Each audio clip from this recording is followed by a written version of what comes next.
merci beaucoup man la Victor Sadio Diouf coordonnateur des jeunes de la coalition républicaine Sàmm Suñu Réew ñu ne le 29 mai 2022 à Diourbel des partis politiques et mouvements politiques dañu ànd créer benn coalition bu ñu tuddee coalition républicaine Sàmm Suñu Réew parce que tout simplement lu tax ñu tuddee ko coalition Sàmm Suñu Réew jàpp nañu réew mi dañu war a sàmm suñuy institution en même temps li ñu tax a jóg aussi mooy vulgariser les réalisations du président de la république ki nga jiite au niveau national di le président Modou Fall bi nga xamante ne moom moo yore le parti dëgg moo wóor di le directeur de l'emploi ñu ne bilan président de la république lu mu def ci réew mi ku làmba daj xool gis dans tous les secteurs suñu fi nekkoon di ko lim duñu fi jógee waruñu ragal taxaw porté ko moo tax ñu ne président doxalal li nga def ci réew mi teg nañ ci bët gis nañ ko dinañ ko défendre dinañ ko vulgariser ñu ne le constat li xew mooy ci réew mi ñi nga xamante tekkuñu dara opposition boo xam ne ay populistes dañuy ñëw ne li fi neewoon dara baaxul ñu bëgg a def table rase ne lii baaxul ñun ñu ne loolu duñ ko nangu ñu ne réew mii ñu bokk président de la république def li ñu ci def ñu gis li xew dans la sous-région ñu gis li xew Mali ñu gis li xew Burkina ñu ne duñu nangu Sénégal bi beneen réew nit di ko taal parce que tout simplement gis nañu réew mi ku xëy di nga liggéey moo tax la jeunesse de la coalition républicaine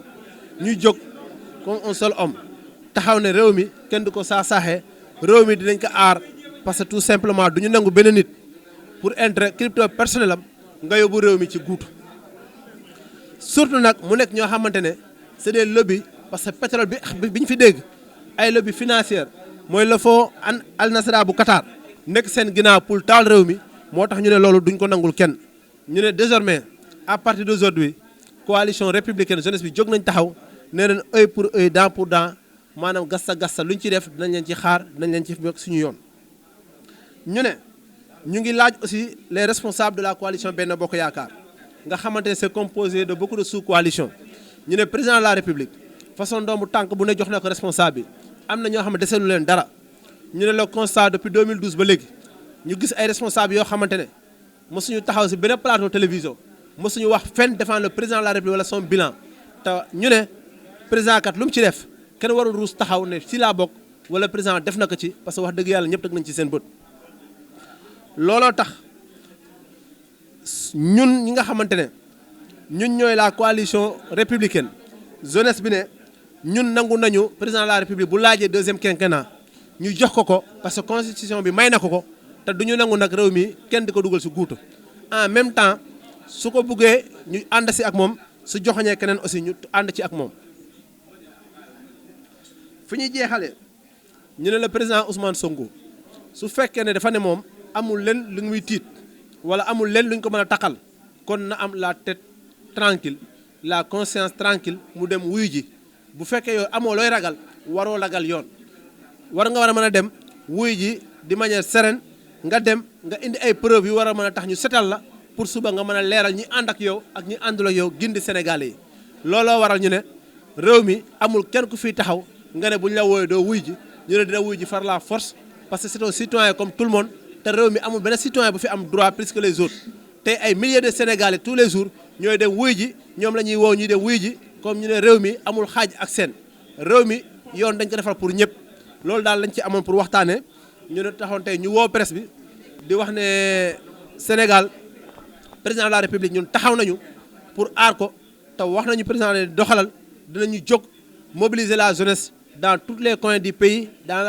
la jeunesse de la coalition Benno Bokk Yaakaar ak la jeunesse non politique la jeunesse des mouvements associatifs mobiliser tout le pays sur l'idéal bi nga xam ne président de la république mu ngi koy def ci réew mi ñëpp teg ci seen bët loolu moo taxoon tey ñu woote conférence de presse pour waxtaan ak presse bi ak opinion bi comme ça ñu xam fi réew mi toll gindi leen aussi si marchand d'illusion yi leen bëgg a dugal ci giitu loolu moo waraloon suñu ndaje ak suñu woote tey gii de. asalaamaaleykum donc je m'appelle Mouhamadou Lamine Dia nekk responsable jeune donc nekk si coordonnateur ki nga xamante ne mooy le président Pape Djibi Ndiaye donc dañ ñëwoon tey jëmmal li nga xamante ne mooy APDC aussi coalition bi nga xamante ne tey moom nañu bokk muy la coalition républicaine Sàmm Suñu Réew li nga xamante ne le président Pape Modou Fall mooy coordonnateur moom moo ko jiite nekk tamit le directeur de l'emploi tey loo gisee daje ba tey lu ko waral mooy dañu bëggoon lancer benn message aux jeunes surtout à la jeunesse sénégalaise donc wax leen ni leen dëkk bi fu mu toll nii ñun dañoo war a jël suñu responsabilité donc on est là aussi pour défendre li nga xamante ni mooy le président Macky Sall liggéeyal na fi taxawal ko fi pour la jeunesse sénégalaise et pour le Sénégal aussi dëkk bi fu mu toll dafa jaxasoo ñëpp xam nañ loolu donc ñun en tant que responsable jeune donc da après diso donc dañu ñëwoon tey leeral firndeel xam ni Sénégal benn bopp la koy mënu koo xar ñaar donc lu ñu tax a jóg mooy défendre les institutions donc da nga xamante ni mooy suñu réew di Sénégal bañ ku ko yàq les biens publics mu ngi fi les biens privés mu ngi fi donc de là c'est un message à la jeunesse di leen xamal ni donc le président Ousmane Sonko moom mi nga xamante ni dafa nekk chef de l'opposition fii au Sénégal donc mi ngi fa un appel à la jeunesse bi nga xamante ni c'est un peu violent donc loolu dañ koy ñaawlu trop donc di défendre li nga xamante ni tamit mooy la deuxième quinquennat bi nga xam ne le président Macky Sall war na ko am donc incha allah d'ici 2024 ñun tamit ànd nañu cheikh moom di doon la nga xam dañ koy rafetlu lool donc en tout cas on lance un appel à la jeunesse di leen wax ni bu ñu topp li nga xamante ni mooy l'opposition ci rythme bu leen di woo donc ñun lu ñu bëgg mooy Sénégal bi nga xamante ni jàmm la bëgg ñu woote fi jàmm woote fi salaam défendre les institutions donc jëmmal li nga xamante ni mooy ñun li ñu bëgg mooy la jeunesse mooy évolution aar li nga xamante ni le président de la République monsieur Macky Sall liggéey nag fi loolu daal mënu tax a jóg ñu ànd see ki nga xamante ni aussi mooy suñu président Papa Djibi Ndiaye dëkk Médina nekk président APR Disso